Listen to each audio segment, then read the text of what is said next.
ada hal yang justru kita tahu sebelum itu terjadi, itu nggak enak juga ya. Jadi semua kita anggap bahwa TPS itu kita jaga dengan semaksimal mungkin.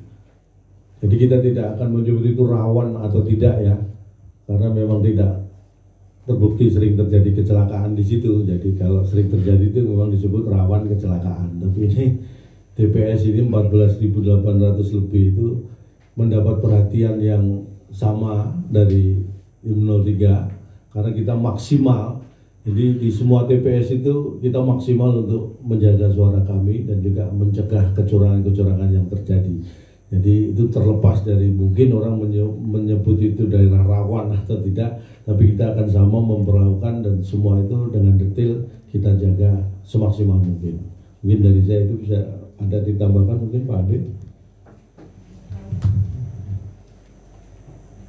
Untuk wilayah-wilayah yang kita anggap rawan, kecenderungan seperti juga di dalam pemilu-pemilu sebelumnya, yaitu wilayah-wilayah yang terkait dengan wilayah perbatasan, wilayah batas wilayah Jakarta, seperti dengan wilayah Bekasi, juga daerah-daerah yang menjadi daerah pinggiran DKI ini ada kecenderungan kita lapisi penguatan-penguatan.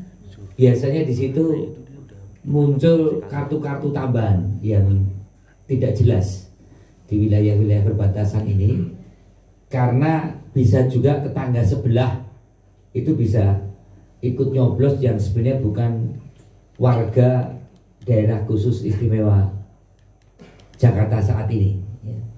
Ini informasinya ada kecenderungan sama dengan pemilu-pemilu sebelumnya. Untuk wilayah perbatasan memang saksi dalam dan saksi luar kita pertebal, bahkan ada konseling malam untuk hal yang terkait dengan wilayah perbatasan. Saya gitu. Ya. Terima kasih Pak Habib. 17 2022 Bapak Anies Baswedan. Kemudian juga terima kasih Gubernur Jakarta 2014-2017 Bapak Basuki Cahayapurnama. Kemudian juga terima kasih kepada Gubernur DKI Jakarta periode 2007-2012 Bapak Fauzi Bowo yang tentunya sudah memberikan dukungan resmi pada kami, dan semoga masyarakat Jakarta bisa mendapatkan manfaat dari keberlanjutan program kebijakan dari para pemimpin yang terdahulu. Dan juga ini kembali lagi kepada masyarakat, selain perlu mengawasi, mengawal dan juga menjaga lingkungannya masing-masing agar situasi pilkada dapat berjalan kondusif, jujur dan adil, maka pada masa tenang ini menjelang hari H pemilihan, rakyat Jakarta juga dimohon mengawasi nanti proses penghitungan suara di TPS masing-masing ya, tanggal 27 November. Tentunya kita harus lebih detail melakukannya. Kemudian sekali lagi kalau ada hal-hal yang dirasa itu kecurangan bisa dilaporkan di hotline kami, dan insya Allah kita semua bisa mengawasi dan berharap partisipasi dari warga masyarakat. Untuk pengawasan tersebut, karena kita tahu bahwa TPS yang ada di DKI Jakarta adalah sejumlah 14.835 TPS. Jadi ini perlu pengawasan yang memang harus ekstra nih ya. Dan juga pihak-pihak yang terkait dengan TPS tentunya saksi-saksi dengan masyarakat luar yang ikut mengawasi. Saya kira ini harus berkolaborasi untuk menciptakan pilkada yang jujur, adil, karena kita juga sudah membekali saksi-saksi kita dengan tentunya aplikasi dan juga alat-alat yang mendukung untuk proses pemungutan suara sampai penghitungan suara. Mungkin kita perlu sampaikan juga saksi yang akan bertugas mengawal dan mengamankan suara Mas Pram dan Bang Dul nomor urut 3 ini sudah kita benar-benar persiapkan, dan mudah-mudahan saksi ini bisa menjalankan amanahnya sehingga tetap pilkada DKI ini bisa berjalan jujur, adil dan fair play. Kita perlu sampaikan juga bahwa saksi kita berlapis ya, dari partai pendukung, dari PDI Perjuangan, Partai Umat, dan juga ada saksi dari tim pemenangan dan relawan, kemudian juga saksi dari saudara-saudara kita dari komunitas-komunitas seperti FBR, Forkabi, FKPPI, dan juga warga Jakarta relawan Mas Anies. Ini lebih dari, diperkirakan ini lebih dari 15.000 ya.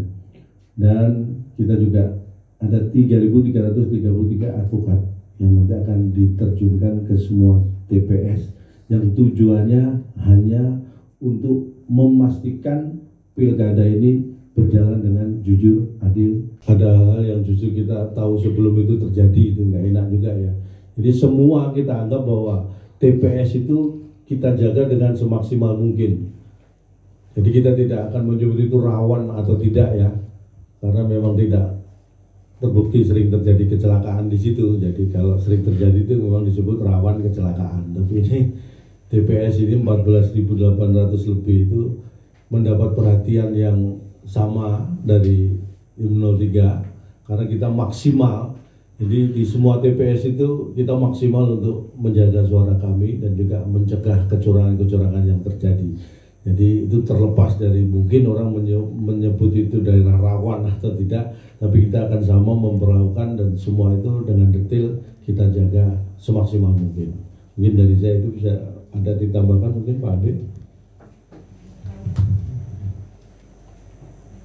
Untuk wilayah-wilayah yang kita anggap rawan, kecenderungan seperti juga di dalam pemilu-pemilu sebelumnya, yaitu wilayah-wilayah yang terkait dengan wilayah perbatasan, wilayah batas wilayah Jakarta, seperti dengan wilayah Bekasi, juga daerah-daerah yang menjadi daerah pinggiran DKI ini ada kecenderungan kita lapisi penguatan-penguatan. Biasanya di situ muncul kartu-kartu tambahan yang tidak jelas di wilayah-wilayah perbatasan ini, karena bisa juga tetangga sebelah itu bisa ikut nyoblos yang sebenarnya bukan warga daerah khusus istimewa Jakarta saat ini. Ini informasinya ada kecenderungan sama dengan pemilu-pemilu sebelumnya. Untuk wilayah perbatasan memang saksi dalam dan saksi luar kita pertebal, bahkan ada konseling malam untuk hal yang terkait dengan wilayah perbatasan. Saya gitu. Terima kasih Pak Habib.